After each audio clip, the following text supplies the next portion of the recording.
Hi students, so we are going to study what is history chapter 1 standard 5. So in this part we are going to cover only 1.1 and 1.2, and in the next part we are going to see 1.3 and 1.4 so that it will be easy to understand what is history. History, a science that tells us about events in the past. Last year in standard 4 we studied the life of Chhatrapati Shivaji Maharaj and his mission of establishing Swaraj. The time before the birth of Shivaji Maharaj was about 400 years before now, or in other words, the time 400 years ago.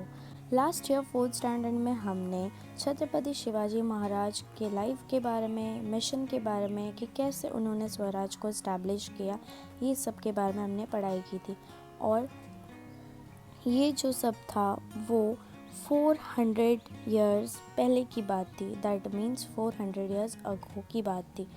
For our convenience we divide time in different ways. Often we use words like now, some time ago, after some time, or today, yesterday, tomorrow, or this year, next year, etc. When we use these words, we are actually measuring time in our minds. Now, today, and this year are terms that indicate the present. Some time ago, yesterday, and last year are terms that indicate the past.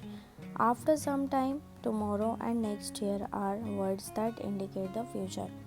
तो जब हम अपने आसानी के लिए हम क्या करते हैं कि टाइम को डिफरेंट वेज में डिवाइड कर देते हैं। जैसे कि इस पैराग्राफ में हम देख सकते हैं कि इन्होंने बोला है कि ये सारे जो पार्ट है इसका हम यूज़ करके इवेंट्स को दर्शाते हैं, इवेंट्स के बारे में बात करते हैं।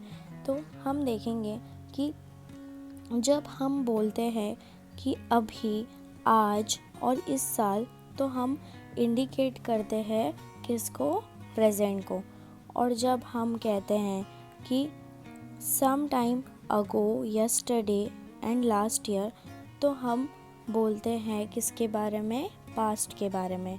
और जब हम बोलते हैं after some time, tomorrow, next year, तो ये सारी चीज़ें इंडिकेट करती है किसको? फ्यूचर को।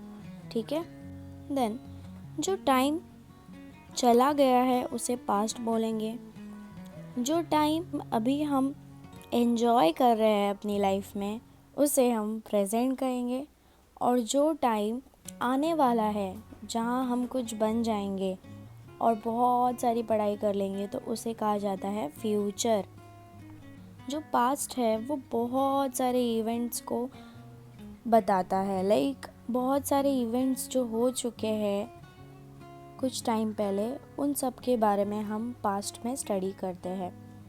फॉर एग्ज़ाम्पल, अभी जो आप 10 साल के हो, यानी कि आप 10 साल पहले पैदा हुए हो, और जब आप 20 साल के हो जाओगे तो आप बोलोगे कि मैं फ्यूचर में 20 साल का हो जाऊंगा।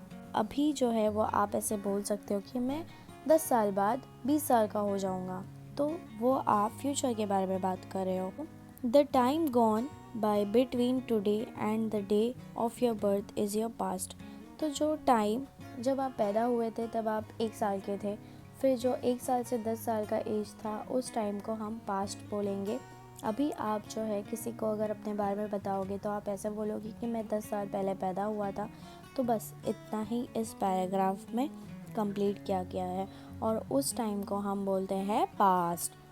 The science that tries to understand past event is called history. जो साइंस हम समझते हैं पास्ट इवेंट को, जिस साइंस की हेल्प से हम पास्ट को समझते हैं, उसे कहा जाता है हिस्ट्री।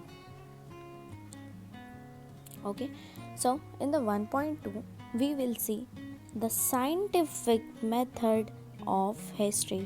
कौन सी scientific methods जो है वो history के हैं? In standard 3rd and 4th, as part of environmental studies, we have become acquainted with various sciences. तो जब हम स्टैंडर्ड थर्ड और फोर्थ में थे, हमने एनवायरमेंटल स्टडीज़ के बारे में पढ़ाई की है और हमें बहुत सारे अलग अलग टाइप के साइंस के बारे में पता चला है ना। सबने पढ़ाई की है एनवायरमेंटल स्टडीज़ के बारे में, तो हमें पता चला है कि कैसे डिफरेंट टाइप्स ऑफ साइंस होते हैं, कैसे साइंस को हम स्टडी कर सकते हैं। The special characteristic of all these sciences is that their facts or evidence can be tested in experiments which can be repeated anywhere anytime. The method of using a number of different tests to determine whether the evidence is reliable is called the scientific method. तो in the standard third और fourth हमने बहुत सारे different parts of science के बारे में study किया है एनवायरमेंटल स्टडीज़ में, and we have become acquainted with various sciences. बहुत सारी साइंसेस से हम फेमिलियर भी हुए हैं, मतलब बहुत सारे डिफरेंट टाइप्स के साइंस के बारे में हमने स्टडी किया है। साइंसेस की स्पेशल कैरेक्टर मतलब ख़ास बात ये होती है कि बहुत सारे फैक्ट्स को और एविडेंस को हम टेस्ट कर सकते हैं बहुत सारे एक्सपेरिमेंट्स में, एंड ये कहीं पर भी किसी भी वक्त हम टेस्ट कर सकते हैं, इसे रिपीट कर सकते हैं। और जो मेथड को हम यूज़ करते हैं डिफरेंट टेस्ट में और जिससे हमें एविडेंस का पता लगता है और उसके बारे में जानकारी मिलती है, उसको हम बोलते हैं scientific method. There are many things that happened since our birth that we may not know about. However, our grandparents or parents or others often tell us amusing stories of our childhood. Those stories are a part of their memory. However, when different people tell us about the same event, we find differences in their narration. So, students, बहुत सारे चीज़ें जो है हमारे पैदा होने के पहले हो चुके होते हैं। जब हमारे ग्रैंड पेरेंट्स जैसे कि दादा दादी, नाना नानी और मम्मी पापा हमें पुरानी स्टोरीज के बारे में बताते हैं हमारे चाइल्डहुड की और या फिर किसी चीज़ों की, तो ये जो स्टोरीज़ है उनकी मेमोरी से निकली हुई होती है। उन्हें वो चीज़ें याद रहती है, तब जाके वो हमें बोलते हैं।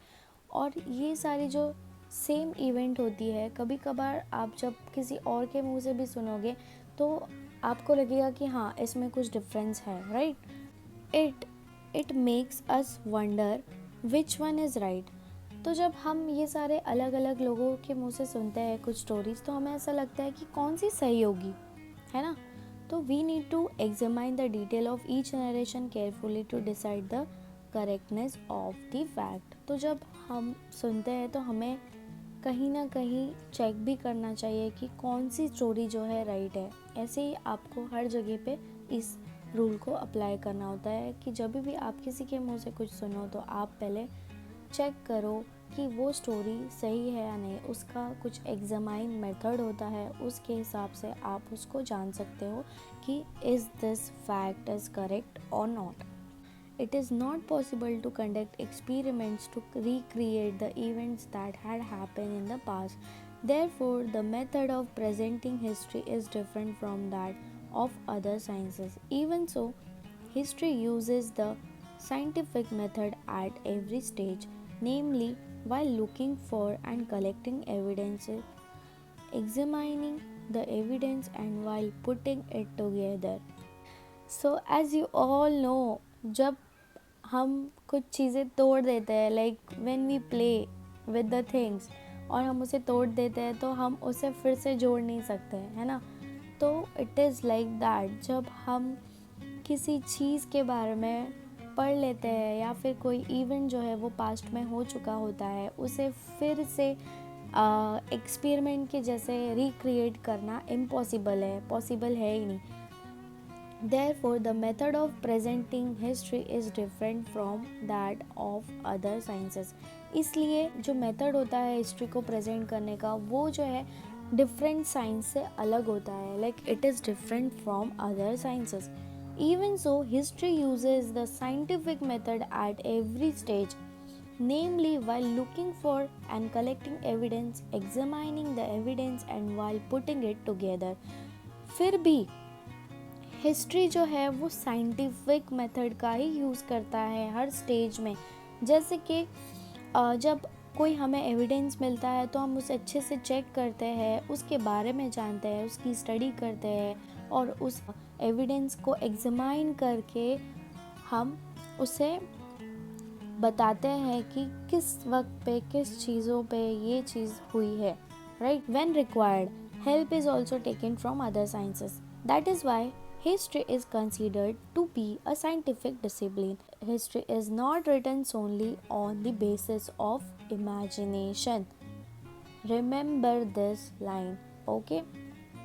तो जब हमें ज़रूरत होती है तो हम दूसरे साइंस की भी हेल्प लेते हैं हिस्ट्री के एविडेंस को एग्जामाइन करने के लिए. इसीलिए इसे बोला जाता है कि history is a scientific discipline. Okay, history कभी भी इमेजिनेशन के बेस पे नहीं लिखा जाता है. जब भी हम हिस्ट्री को लिखते हैं तो पहले एग्जामाइन करते हैं कि इसके पास्ट इवेंट में क्या हुआ होगा, कैसे ये एविडेंस हमें मिला है और इसके पीछे की स्टोरी क्या है. Ancient objects, structures, sculptures, post, coins, inscription, copper plates, books, manuscript, traditional stories and songs remembered over many generations, etc. are the sources of history. The sources of history are of three types: material source, written source, oral source. In order to find out what happened in the past and how it happened, evidence available from all these sources is collected and thoroughly examined to determine its reliability.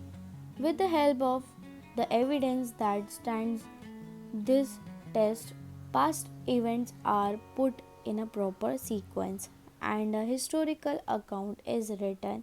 This is the scientific method. So, ancient objects जो होते हैं जैसे कि कोई structure, ठीक है, sculpture, pots, ये हो गए पॉट्स, कॉइन्स, और उसके बाद हम देखेंगे कॉपर प्लेट और बुक्स, मैन्यूस्क्रिप्ट. और मैन्यूस्क्रिप्ट जो होते हैं वो अलग अलग लैंग्वेजेस में भी लिखे होते हैं. और जब हमें हिस्ट्री के बारे में पता करना होता है कि क्या हुआ होता है पास्ट में, तो इन थ्री सोर्सेज की हेल्प से हमें पता चलता है कि कौन सी चीज़ कब की है. और इसको फिर हम कलेक्ट करने के बाद अच्छे से एग्जामाइन करते हैं और इसके बारे में जानते हैं. और with the help of this evidence हम टेस्ट भी करते हैं और पास्ट इवेंट को जो है हम अच्छे से एक सीक्वेंस में रखते हैं कि कौन सी चीज़ कब मिली है, इसके ऊपर क्या लिखा हुआ है. उसके बाद अच्छे से सीक्वेंस में रखने के बाद ही हम हिस्ट्री को लिखते हैं और उसके बाद जो है इसे हम प्रेजेंट करते हैं, जिसको हम बोलते हैं scientific method. I hope you like my video and do study well. Thank you guys.